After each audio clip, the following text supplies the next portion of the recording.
जेभिर्वाजिनीवती धीनामवित्र्यवतु। ओम श्री सरस्वत्यै नमः।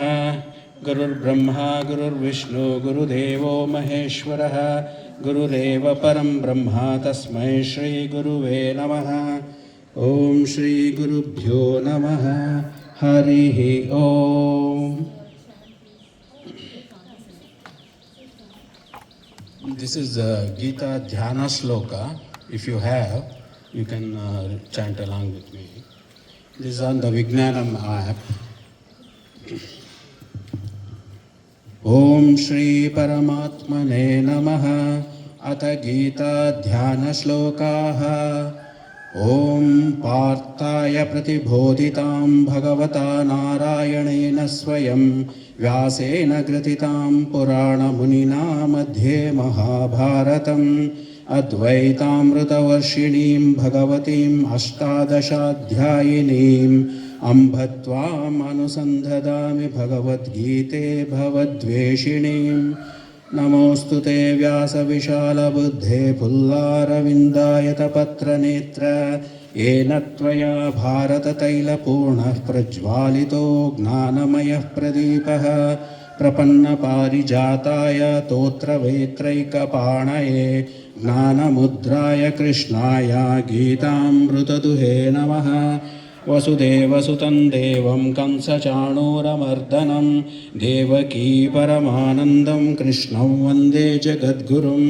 भीष्मद्रोणतटा जयद्रथजला गान्धारनीलोत्पला शल्यग्राहवती कृपेण वहनी कर्णेन वेलाकुला अश्वत्थामा विकर्णघोरमकरा दुर्योधनावर्तिनी सोत्तीर्णकलु पाण्डवैरणनदी कैवर्तकः केशवः पाराशर्यवचः सरोजममलं गीतार्थगन्धोत्कटं नानाख्यानककेसरं हरिकथासम्बोधनाबोधितं लोके सज्जनषट्पदैः पेपीयमानं मुदा भूयाद्भारतपङ्कजं कलिमलं प्रध्वंसिनः श्रेयसे मूकं करोति वाचालं पङ्गुं लङ्घयते गिरिं यत्कृपातमहौ वन्दे परमानन्दमाधवं शान्ताकारं भुजगशयनं पद्मनाभं सुरेशं विश्वाधारं गगनसदृशं मेघवर्णं शुभाङ्गं वन्दे विष्णुं भवभयहरं सर्वलोकैकनाथं यं ब्रह्मा वरुणेन्द्ररुद्रमरुतस्त्वन्वन्ति दिव्यैस्तवैः वेदैः साङ्गपदक्रमोपनिषदैः गायन्ति यं सामगाः ध्यानावस्थिततद्गतेन मनसा पश्यन्ति यै योगिनः यस्यान्तन्न विदुःसुरासुरगणाः देवाय तस्मै नमः। नारायणं नमस्कृत्य नरं चैव नरोत्तमं देवीं सरस्वतीं व्यासं ततो जयमुदीरयेत् सच्चिदानन्दरूपाय कृष्णाय क्लिष्टकारिणे नमो वेदान्तवेद्याय गुरुवे बुद्धिसाक्षिणे सर्वोपनिषदो गावः दोग्धा गोपालनन्दनः पार्थो वत्ससुधिर्भोक्ता दुग्धं गीतामृतं महत् गीताशास्त्रमिदं पुण्यं यः पठेत् प्रयतः पुमान् विष्णो परमवाप्नोति भयशोकादिवर्जितः एकं शास्त्रं देवकी पुत्रगीतम् एको देवो देवकी पुत्र एव एको मन्त्रस्तस्य नामानि यानि कर्माप्येकं तस्य देवस्य सेवा। ओम श्री कृष्णाय परमात्मने नमः।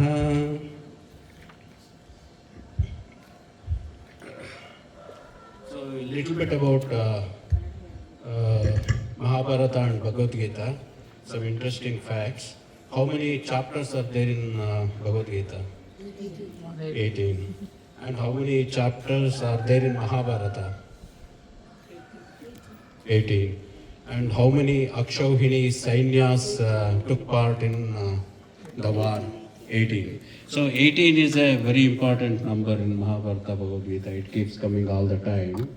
And Mahabharata has 18 chapters, and in Bhishma Parva, which is chapter 6 of Mahabharata, is the chapter where Kurukshetra war starts. Bhagavad Gita was spoken on the first day of Kurukshetra war on Shukla Ekadashi in Margashira Masa. The war happened around 3139 BC, that is about 5164 years ago. That's about 250 human generations. That's about 90 to 100 grandparents of ours. So they would have witnessed the Kurukshetra war, not too far away, just 100, the grandfather would have witnessed it. And there is one Vishnu Sahasranama. It actually comes from Anushasana Parva, much later than Bhagavad Gita. That is chapter 13 of Mahabharata. And in Kurukshetra, there were 11 Akshauhini units of battle armies on Kaurava side and 7 on Pandava side. That's total of 18 Akshauhini. And it's interesting, size of one Akshauhini is 21,870 chariots in one Akshauhini, 21,870 elephants, 65,610 cavalry horse. That's actually 3 times the earlier one. And then there were 109,350 infanteries. That is again 3x the cavalry. So that constituted one Akshauhini. So that total adds up to 3.94 million soldiers. That is 39.4 lakh. That is over 40% of the Indian subcontinent population back then when the war happened. So the current equivalent would be 800 million people. If you take the same percentage versus this one, it is like 800 million people going into the war currently. And at the end of 18-day war, there were only 10 survivors remaining. Any guesses who were the 10? 5 Pandavas. Ashwathama. 5 Pandavas, Krishna, Satyaki, Ashwathama, Kripacharya and Yuyutsu. Those are the only survivors. So that means basically out of the 3.94 million soldiers, those were the soldiers that were directly in the war. There is another set of people who were doing the logistics, cooking and all that. Those separate. But out of the people who went to the war, only these 10 people survived. And the Bhagavad Gita happened whenever it happened, but actually it was first recited to King Janamejaya, that is Arjuna's son Abhimanyu, Abhimanyu's son Parikshit, Parikshit's son Janamejaya. So after 3 generations, Bhagavad Gita was first recited to King Janamejaya by sage Vaishampayana. Vaishampayana was a direct disciple of Vyasa. So imagine that, it was like written up and people had memorized it, but it was only recited 3 generations later. It was recited during the Sarpa Yajna. It was about 60 to 100 years after the Kurukshetra war. That's when the first Bhagavad Gita was publicly recited. So, a small question, how many people directly listened to the Bhagavad Gita in Mahabharata? How many people directly witnessed or listened to Bhagavad Gita?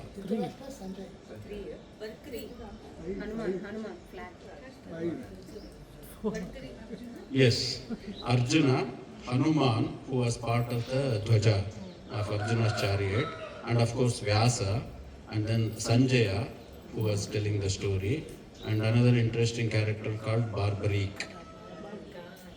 Barbarik it's also the name Kirti told me is Khatu Shyam. Khatu Shyam is the name that's popular in North India.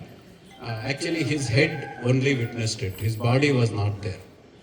That's another story, but Krishna asked for his head because he was a kind of guy, I think it's an interesting story. This Barbarik wanted to participate in the war, but his mother had told him that you always fight on the weaker side. So what was going to happen was a big disaster. He would fight for Pandavas initially, and Kaurava's army would be dead and they become weak, and he will jump to the other side and then fight. Some nuisance was going to happen. So Krishna said, no, that's not going to work. You have to sacrifice. But he said, I still want to witness the war. That's when his head was put on a trishul and mounted on a hill, and he was the one he was alive, his head was alive. Some people say it was early sign of robotics or whatever, just the head part was there. And this is okay or Hindi में भी करना पड़ेगा एक बार? No problem. So Bhagavad Gita deals with the following main paths: dharma, karma, jnana, bhakti, moksha. Out of the other paths, these were the main paths, it looks like. And the chandas, that is the meter that is used, for most of it, it is called Anushtup chandas, which is 4 padas of 8 syllables each. And we will be chanting it pada by pada, that's our style. And there are some shlokas which are in called Trishtup chandas, which is little long. It is 11 syllables each, so the shloka becomes 44 syllables. And this is actually used for grandeur, dramatic emphasis and elevation of the mood. And then there is one Jagati, which is only select verses like 15.3.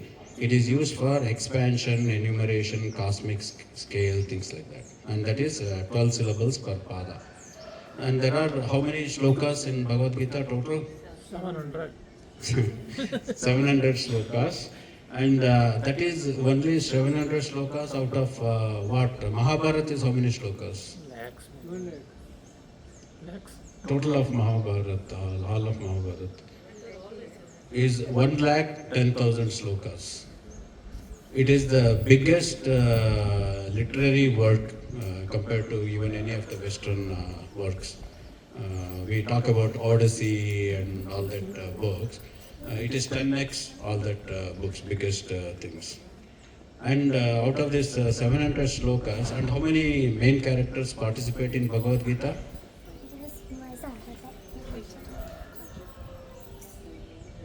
3 only.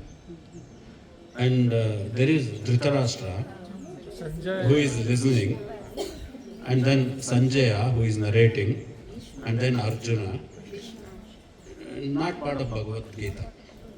Bhagavad Gita only these 4 people. Dhritarashtra, there is one sloka for Dhritarashtra, the very beginning one sloka he asks, and then Sanjaya 41 slokas, Arjuna 84 slokas, and Krishna 574 slokas. So with that we will get started with chapter 1. It is not a guided chanting. You guys take the mic, pass it on the mic. No, we can manage it. So you can pass it on. We want to hear your voices also, that's the idea. We are just doing it. And we chant together.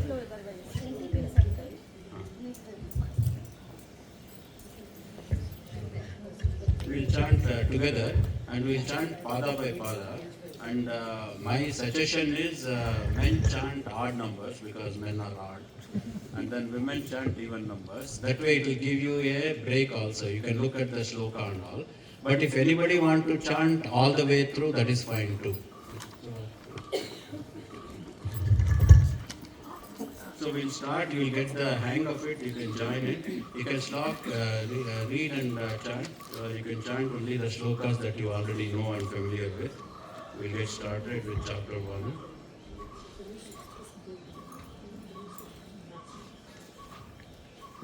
So men recommended is shloka number 1, men, then shloka number 2, women. Sorry, you will give summary first, no? No? Summary, yes.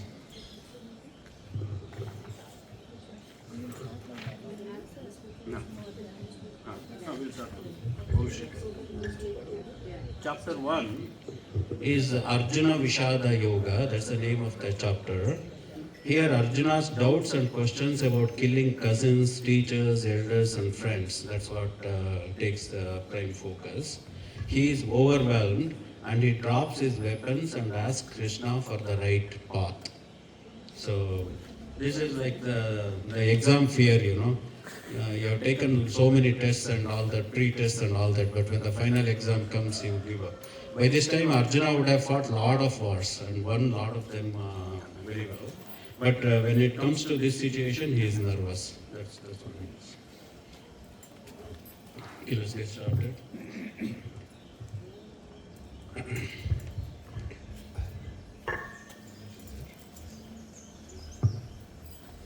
ॐ श्री परमात्मने नमः। अथ प्रथमोऽध्यायः अर्जुन विषादयोगः। धृतराष्ट्र उवाच धर्मक्षेत्रे कुरुक्षेत्रे समवेतायुयुत्सवः मामकाः पाण्डवाश्चैव किमकुर्वत सञ्जय। दृष्ट्वा तु पाण्डवानीकं व्यूढं दुर्योधनस्तदा आचार्यमुपसङ्गम्य राजा वचनमब्रवीत्। पश्यतां पाण्डुपुत्राणाम् आचार्यमहतीं च मूं व्यूढां द्रुपदपुत्रेण तव शिष्येण धीमता। अत्र शूरा महेश्वासा भीमार्जुनसमायुधि युधानो विराटश्च द्रुपदश्च महारथः धृष्टकेतुस्ते कितानः काशीराजश्च वीर्यवान् पुरुजित् कुन्तिभोजश्च शैब्यश्च नरपुङ्गवः युधामन्युश्च विक्रान्तः उत्तमौजाश्च वीर्यवान् सौभद्रो द्रौपदेयाश्च सर्व एव महारथाः अस्माकं तु विशिष्टाये तान् निबोध द्विजोत्तमा नायका मम सैन्यस्य संज्ञार्थं तान् ब्रवीमि ते भवान् भीष्मश्च कर्णश्च कृपश्च समितिञ्जयः अश्वत्थामा विकर्णश्च सौमदत्तिस्तथैव च अन्ये च बहवः शूराः मदत्ते त्यक्तजीविताः नानाशस्त्रप्रहरणाः सर्वे युद्धविशारदाः अपर्याप्तं तदस्माकं बलं भीष्माभिरक्षितं पर्याप्तं त्विदमेतेषां बलं भीमाभिरक्षितम् अयनेषु च सर्वेषु यथा भागमवस्थिताः भीष्ममेवाभिरक्षन्तु भवन्तः सर्व एव हि तस्य सञ्जनयन् हर्षन् कुरुवृद्धः पितामहः सिंहनादौ विनद्योच्चै शङ्खं दद्मौ प्रतापवान् ततः शङ्काश्च भैर्यश्च प्रणवानकगोमुखाः सहसैवाभ्यहन्यन्त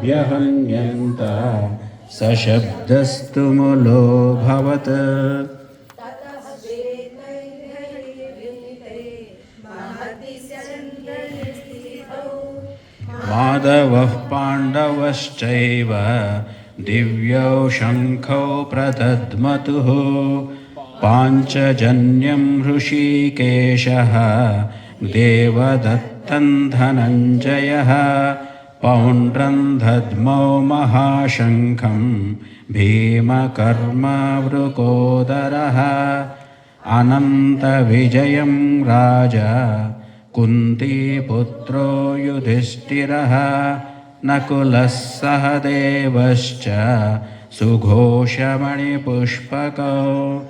काश्यश्च परमेश्वासः शिखण्डी च महारथः दृष्टद्युम्नो विराटश्च सात्यकिश्च पराजितः द्रुपदो द्रौपदेयाश्च सर्वशः पृथिवीपते सौभद्रश्च महाबाहुः शङ्कान् दद्मुः पृथक् पृथक् सघोषो धार्तराष्ट्राणाम्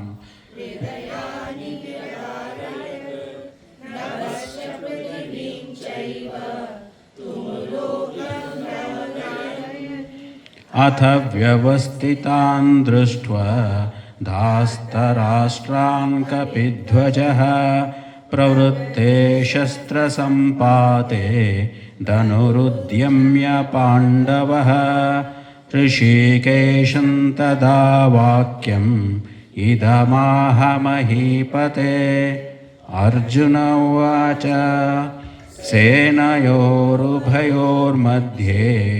रथं स्थापयमेच्युत यावदेतान्निरीक्षेऽहं योद्धुकामानवस्थितान् कैर्मया सह योद्धव्यम् अस्मिन् रणसमुद्यमे योत्स्यमानाववेक्षेऽहं य एतेऽत्र समागताः धार्तराष्ट्रस्य दुर्बुद्धेः युद्धे प्रयचिकीर्षवः सञ्जय उवाच एवमुक्तो हृषीकेशः गुडाकेशेन भारत सेनयोरुभयोर्मध्ये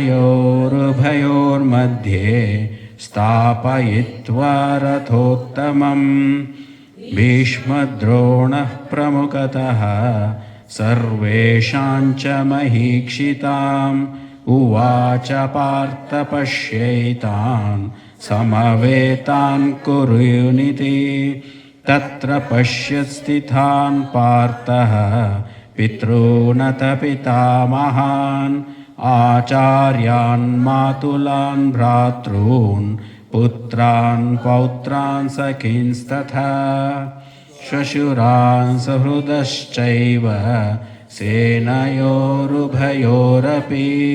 तान् समीक्ष्य स कौन्तेय सर्वान् बन्धूनवस्थितान् कृपया परयाविष्टः विषीदन्निदमब्रवीत् अर्जुन उवाच दृष्ट्वेमं स्वजनं कृष्ण युयुत्सं समुपस्थितं सीदन्ति मम गात्राणि मुखं च परिशुष्यति वेपथुश्च शरीरे मे रोमहर्षश्च जायते गाण्डीवं स्रंसते हस्तात् त्वक्चैव परिदह्यते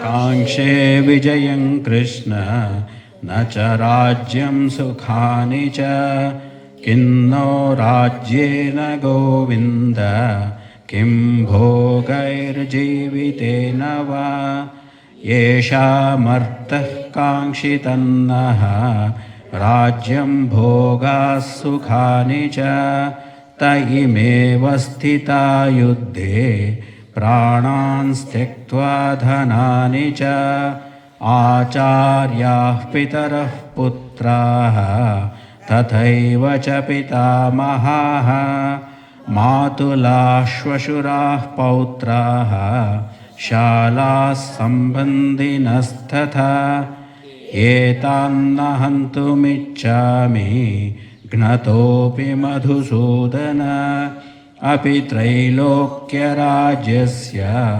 हेतोः किन्नु मही कृते निहत्य धर्तराष्ट्रान्नः का प्रीतिः स्या जनार्दन पापमेवाश्रयेदस्मान् हत्वैतानाततायिनः तस्मान्नार्हा वयं हन्तुं धार्तराष्ट्रान् स्वबान्धवान् स्वजनं हि कथं हत्वा सुखिनः स्याम माधव यद्यप्येतेन पश्यन्ति लोभोपहतचेतसः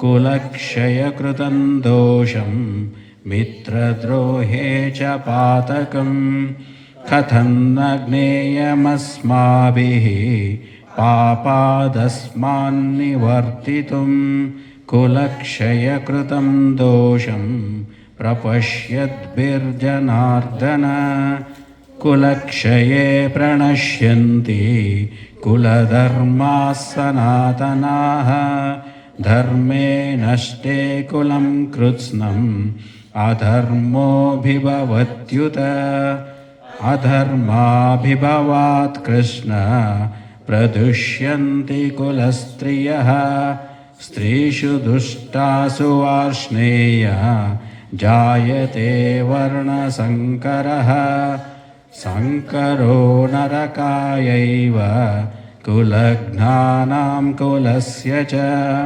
पतन्ति पितरो हेषां लुप्तपुण्डोदकक्रियाः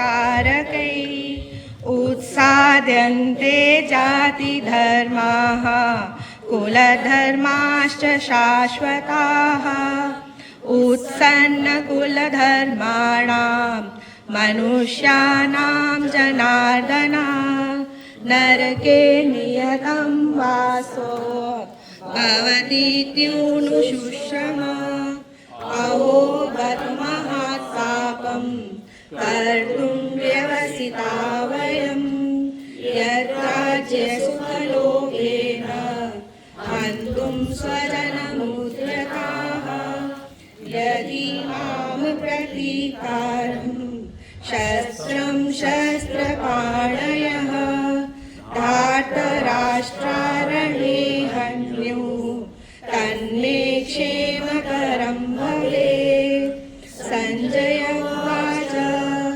एवमुक्त्वा अर्जुनसङ्घे रथोपस्थ उपाविशत विसृज्य सशरं चापं शोकसंविघ्नमानसः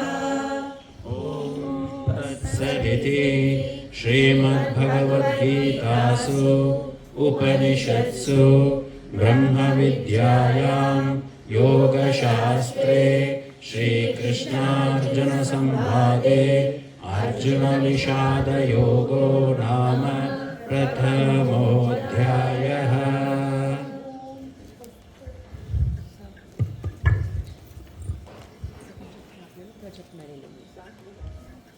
So if you have Manjira, Shankar and all in between the chapters, you can always do. Please keep it handy. Yeah, at the end of chapter we can do, or at the end of each shloka we can do. So each shloka we can do. It will be And Shankar you can do at the end of each chapter. This one. This is well, this one. That's good. Abhi, you want to be in charge of this? I can't do that. Somebody? Jeff? Huh? You can't do it. ज्योति को दे दो Jyoti can do it. That you can do. At the end of each shloka we can do one small tab. And at the end of Shankar, at the end of each chapter we can do Shankar. We have to invite more people. A lot of people have registered. Okay, chapter 2. Yeah, you can put a message in the group. Photo based. He started. Okay, chapter 2. Chapter 2 is Sankhya Yoga. Sankhya basically means counting, enumeration, listing, logically thinking. This chapter is actually the summary of the whole Bhagavad Gita. and specifically about the logical, intelligent, enumerated way of looking at the situation of war. Not to think emotionally, but to look at the job to be done in the greater good. That's the goal of this chapter.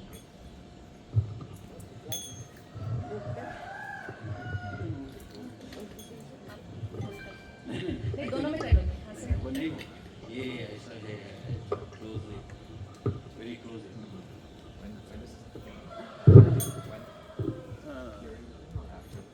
After the chapter we can do this. You have to hold in the palm. First you have to bang it and then press it with the palm. At the end of the chapter. Om Shri Paramatmane Namaha. अथ तृतीयोऽध्यायः साङ्ख्ययोगः सञ्जय उवाच तं तथया कृपयाविष्टं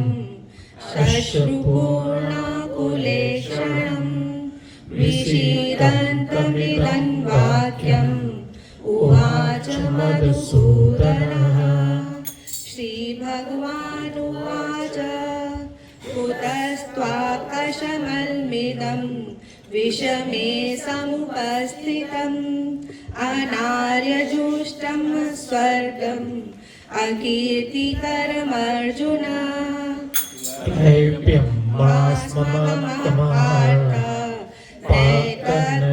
तैतत्त्वव्युपपद्यते शूद्रं हृदयदौर्बल्यं त्यक्त्वोत्तिष्ठ परन्तप अर्जुन उवाच कथं भीष्महं सङ्ख्ये द्रोणं च मधुसूदन इषुभिः प्रतियोत्स्यामि पूजार्हावरिसूदन गुरुन् हत्वा हि महानुभावान् श्रेयो भोक्तुं वक्ष्यमपीह लोके हत्वार्थकामान् सुगुरूनिहैव भुञ्जीय भोगान् रुधिरप्रदिग्धान् न चैतदिग्मकतरन्नो गरीयः यद्वा जयेम यदि वा न जयेयुः यानेव हत्वा न जिजीविषामः तेव स्थिता प्रमुखे धार्तराष्ट्राः कार्पण्यदोषोपहस्वभावः पृच्छामि त्वां धर्मसम्मूढचेताः यश्श्रेयस्यास्ति ब्रूहि तन्मे शिष्यस्तेऽहं शाधिमां त्वां प्रपन्नम् न हि प्रपश्यामि ममापद्यात् यच्चोकमुच्चोषणमिन्द्रियाणाम् अवाप्य भूनावसपत्नमृद्धं राज्यं सुराणामपि चाधिपत्यम् संजय उवाच एवमुक्ता ऋषिकेशं गुडाकेशः परन्तपः न योऽस्य इति गोविन्दम् उक्त्वा तूष्णीं बभूवः तमुवाच ऋषिकेशः प्रहसन्निव भारत सेनयोर्मध्ये विषीदन्तमिदं वचः श्रीभगवानुवाच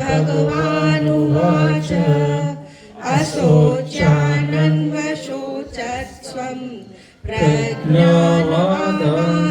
भाषसे गतासु न गतासु नश्च नानुशोचन्ति पण्डिताः न त्वेवाहं जातु नासं न त्वन्नेमे जनाधिपाः न चैव न भविष्यामः सर्वे वयमतः परम् यथा देहे कौमारे यौवनं जरा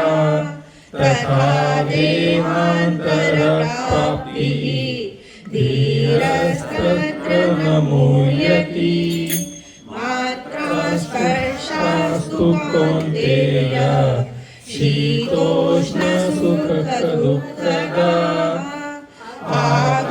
आगमपायिनो नित्याः शान्तितीक्षस्व भारताः यं हि न व्यथयन्ते ते पुरुषं पुरुषश्रवा समदुःखसुखं धीरं सोऽमृत्वाय कल्पते नासतो विद्यते भावो नाभावो विद्यते सतः उभयोरपि दृष्टो सः ज्ञानयोत्तत्वदर्शिभिः अविनाशी तु तद्विद्धिः येन सर्वमिदं ततं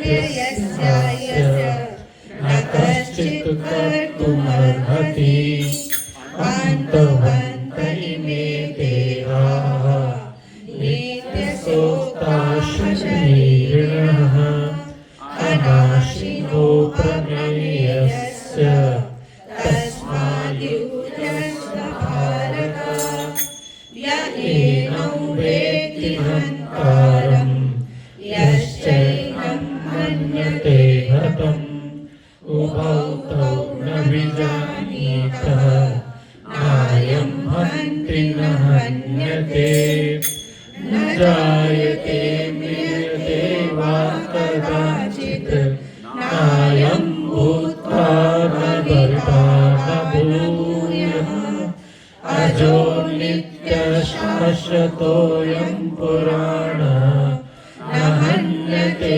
हन्यमाने शरीरे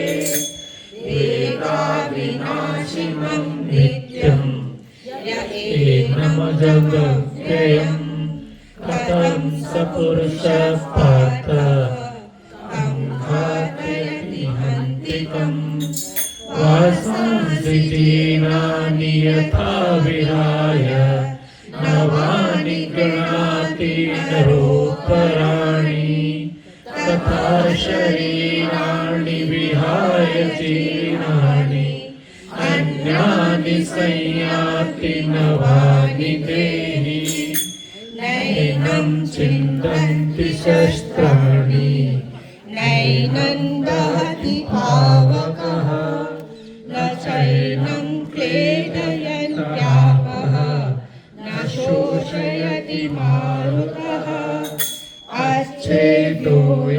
अच्छेदोऽयमदायोऽयम् अक्लेद्यो शोष्य एव च नित्यः सर्वगतस्थाणुर्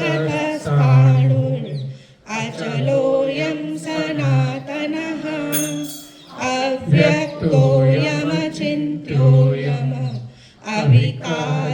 अविकार्योऽयमुच्यते तस्मादेवं विदित्वैनं नानुशोचितुमर्हसि अथं चैनं नित्यजातं नित्यौ वा मन्यसे मृतं तथापि त्वं महाबाहो नैवं शोचितुमर्हसि जातस्य हि ध्रुवो मृत्युः ध्रुवं जन्ममृतस्य च तस्मादपरिहार्यर्थे न त्वं शोचितुमर्हसि अव्यक्तादीनि भूतानि व्यक्तमध्यानि भारत अव्यक्तनिधनान्येव तत्र का परिवेदेवना आश्चर्यवत् पश्यति कश्चिदेनम् आश्चर्यवद् वदति तथैव चान्यः आश्चर्यवत् चैनमन्यः शृणोति श्रुत्वाप्येनौ वेद न चैव कश्चित् देहि नित्यं वध्योऽयं देहे सर्वस्य भारत तस्मात् सर्वाणि भूतानि न त्वं शोचितुमर्हसि स्वधर्मापि चावेक्ष्य न विकम्पितुमर्हसि धर्म्यार्थी यद्श्रेयो यत्क्षीयस्य न विद्यते यद् श्रेयां चोपपन्नं स्वर्गद्वारं पावृतं सुखिनः क्षत्रियाः पार्थ लभन्ते युद्धमीदृशम् अथ चेत्त्वमिमं धर्म्यं सङ्ग्रामं न करिष्यसि ततः स्वधर्मं कीर्तिं च हित्वा पापमवाप्स्यसि अकीर्तिं चापि भूतानि कथयिष्यन्ति ते व्ययाम् सम्भावितस्य चाकीर्तिः मरणादतिरिच्यते